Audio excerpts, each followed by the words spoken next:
Offer offer offer 9ാം ക്ലാസ്സിലെ മക്കൾക്ക് ഒരു സന്തോഷ വാർത്തയായിട്ടാണ് ഞാൻ വന്നിരിക്കുന്നത്. 9ാം ക്ലാസ് മാത്സിൽ 15 ചാപ്റ്റേഴ്സ് ഉണ്ട്.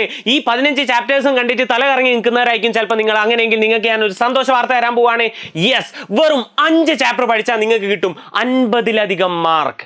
അപ്പോൾ ഒരുപാട് ചാപ്റ്റർ ഉണ്ട്, എല്ലാത്തിനും ഒരേ പ്രയോറിറ്റി കൊടുത്താണോ നമ്മൾ പഠിക്കേണ്ടത്? ഒരിക്കലും അല്ല. ഞാൻ ഇനി പറയാൻ പോകുന്ന ഈ 5 ചാപ്റ്റേഴ്സ് നിങ്ങൾ വൃത്തിക്ക് പഠിക്കുകയാണെങ്കിൽ വരാൻ പോകുന്ന മെയിൻ എക്സാമിന് നിങ്ങൾക്ക് മാത്സിൽ 50ൽ കൂടുതൽ മാർക്ക് ഉറപ്പായിട്ടുള്ള കാര്യമാണ്. സോ ഏതൊക്കെയാണ് ആ ചാപ്റ്റേഴ്സ് എന്നുള്ളത് എല്ലാ മക്കളും ഒരു കാര്യം ചെയ്യും, ജസ്റ്റ് ഒന്ന് വീഡിയോ പോസ് ചെയ്തിട്ട് നിങ്ങളൊന്ന് ഗസ് ചെയ്യുക ഏതൊക്കെയാണ് ആ ചാപ്റ്റർ എന്ന്. എല്ലാവരും വീഡിയോ പോസ് ചെയ്ത് വേഗം ഒന്ന് ഗസ് ചെയ്യും. യെസ്, എല്ലാവരും അത് കമന്റ് ചെയ്തിട്ടുണ്ടെന്നാണ് ഞാൻ വിശ്വസിക്കുന്നത്. അങ്ങനെയെങ്കിൽ ആദ്യം തന്നെ പെയർസ് ഓഫ് ഇക്വേഷൻസ്, സമവാക്യ ജോഡികൾ, ഉറപ്പായിട്ടും ഇത് നിങ്ങൾ അരക്കി കലക്കിയായിട്ട് കുടിച്ചാളണം. ഒന്നാമത്തെ ചാപ്റ്റർ 8 മുതൽ 12 മാർക്ക് വരെ ഈ ചാപ്റ്ററിൽ നിന്ന് ഇത്രയും മാർക്കിന് വരെ ചോദിക്കും. ആൻഡ് അടുത്തത് രണ്ടാമത്തെ ചാപ്റ്റർ ആണ്, അതും ഇമ്പോർട്ടൻ്റ് ആണ്. ന്യൂ നമ്പേഴ്സ് നോക്കുമ്പോൾ 6 to 9 മാർക്കിന് ഈ ഒരൊറ്റ ചാപ്റ്ററിൽ നിന്ന് ചോദിക്കുന്നുണ്ട്. ഒരു ജഗജാല കില്ലാടി ചാപ്റ്റർ ആണ് ഇനി വരാൻ പോകുന്നത്. മൂന്നാമത്തെ ചാപ്റ്റർ അല്ല കില്ലാടി വരാനിരിക്കുന്നേ ഉള്ളൂ. മൂന്നാമത്തെ ചാപ്റ്റർ പാരലൽ ലൈൻ, സമാന്തര വരകൾ, അതിൽ നിന്നും വരുന്നുണ്ട് 9 മുതൽ 13 മാർക്കിന് വരെ ചോദ്യങ്ങൾ ഉറപ്പായിട്ടും അതിൽ നിന്നും വരും. ആൻഡ് ഇവനാണ് താരം. ആരാണ് താരം?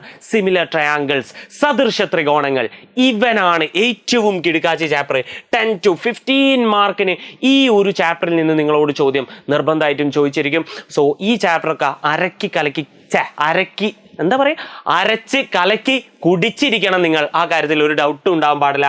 ആൻഡ് അടുത്ത ചാപ്റ്റർ ആണ് ഇത് പോളിനോമിയൽസ്. 7 to 9 മാർക്കിന് ചോദിക്കും. പോളിനോമിയൽസ് ഭയങ്കര സിമ്പിൾ ആയിട്ടുള്ള ചാപ്റ്റർ ആണ് അല്ലേ, ആണല്ലോ, നിങ്ങൾക്കറിയാം. സോ ഈ ഒരു 5 ചാപ്റ്റർ നിങ്ങൾ വൃത്തിക്ക് കവർ ചെയ്ത് കഴിഞ്ഞാൽ 50ലധികം മാർക്ക് നിങ്ങൾക്ക് കിട്ടും. സോ എന്താണ്, പഠിക്കുന്നതിന് മുന്നേ ഇങ്ങനെ കാര്യങ്ങളൊക്കെ ഒന്ന് നോക്കുക. വെയിറ്റേജ് ഓരോ ചാപ്റ്ററിനും എത്ര ഉണ്ട്, അപ്പോൾ ഏത് ചാപ്റ്ററിനാണ് ഞാൻ പ്രയോറിറ്റി കൊടുക്കേണ്ടത്, ഇതൊക്കെ നമ്മൾ ശ്രദ്ധിക്കേണ്ട കാര്യമാണ്. സോ ഈ ഒരു 5 ചാപ്റ്റേഴ്സ് മക്കളെ സെറ്റാക്കിക്കോ, പവർ ആയിക്കോ. 50ലധികം മാർക്ക് 100% ഉറപ്പാണ്. ആൻഡ് സാർ മക്കളെ വെറുതെ ഒന്ന് വീഡിയോ ഒന്ന് ലൈക്ക് ഒന്ന് ചെയ്തേക്ക്. ആൻഡ് ഫ്രണ്ട്സിനും അയച്ചു കൊടുക്കും. ഒരു ടെൻഷൻ അടിച്ചിട്ട് ഉണ്ടാവും, അയ്യോ 5 ചാപ്റ്റർ അടിക്കേണ്ടതെന്ന് പറഞ്ഞത്. സോ ഈ ഒരു 5 ചാപ്റ്ററിൻ്റെ വിവരം ഫ്രണ്ട്സിലേക്കും കൂടി അറിയിക്കുക, വീഡിയോ ലൈക്ക് ചെയ്യുക. സോ അടുത്ത വീഡിയോയിൽ കാണാം. ബൈ.